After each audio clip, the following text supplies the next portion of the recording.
If you know the strategies for Listening A, you're one step closer to passing the exam. Watch this video where I show you what they are. Hi, I'm Jo from Specialist Language Courses. We are OET Premium Preparation Providers, which means you are in the right place for your preparation. Don't forget to subscribe to our YouTube channel and hit the bell so you're notified every time we upload a new video. Let's get started. There are 3 parts to the listening test, and in this video we're going to take a closer look at Part A, where you hear 2 patient-led dialogues and need to complete a gap-fill task, and it lasts for about 15 minutes. So what happens in Listening A? Let's take a closer look.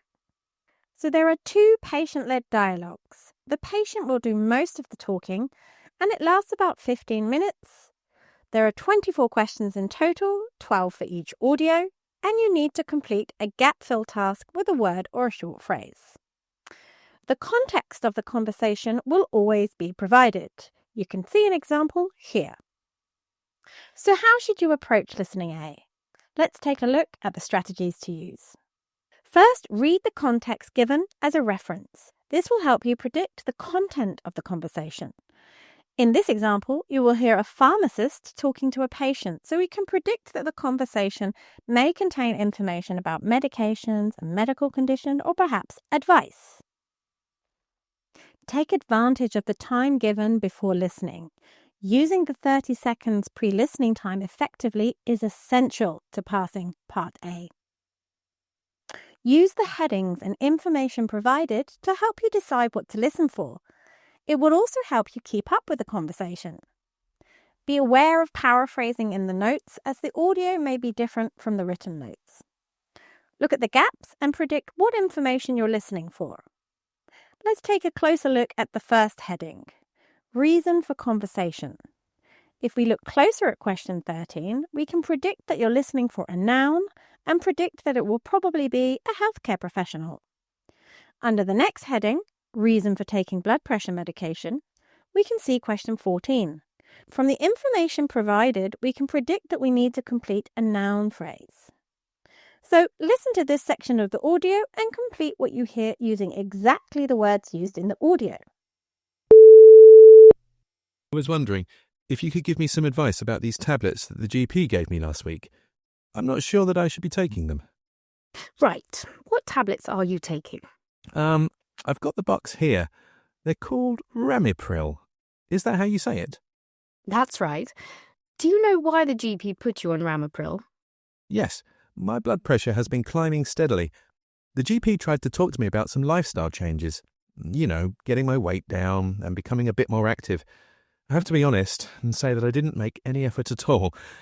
Now I'm paying the price. She was concerned enough to put me on the blood pressure tablets.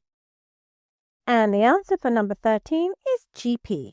We had predicted that the answer would be a noun and a healthcare professional, and from the audio script we can see the information and cues from the written notes helps confirm the answer.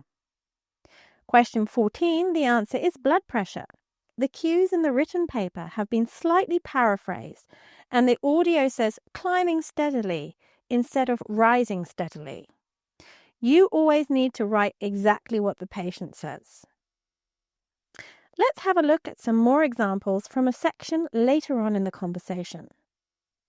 We can predict in number 18 that the answer needs to be an adjective describing a symptom, and for 19, the answer will be a noun phrase. So let's listen and complete the answers. Can you tell me a bit about what's happening?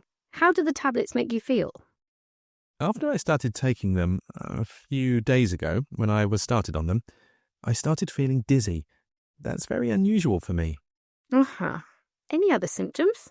I'm not sure if it's anything to do with the tablets, but I've had a headache on and off for the past 2 days. So number 18 is dizzy. The headings help guide us towards the answer. For 19, we are guided again. The pharmacist indicates that the answer is coming by asking if there are any other symptoms, so we know to be ready. So how can you prepare for Part A?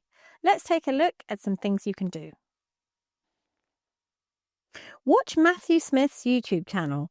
This contains role plays used to help GPs prepare for clinical skills assessment exam in the UK. Or watch extracts from television programmes such as 24 Hours in A&E or GP Behind Closed Doors. You can use them by listening and making headings for the topics discussed. Then listen again and make notes on more detail under these headings. You can also work on patient speak, for example, phrasal verbs and more idiomatic language that a patient would be more likely to use in a consultation. For example, cut down on versus reduce, or keeping me up at night versus problem sleeping. Here are my top tips for Listening A. Use the headings and information provided to help you decide what to listen for.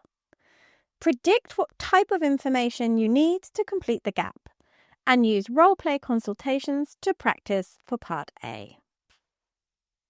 So what do you find most difficult about listening Part A? Let me know in the comments below. And if you like this video, please like and share with your friends and colleagues so we can help more people pass the OET exam.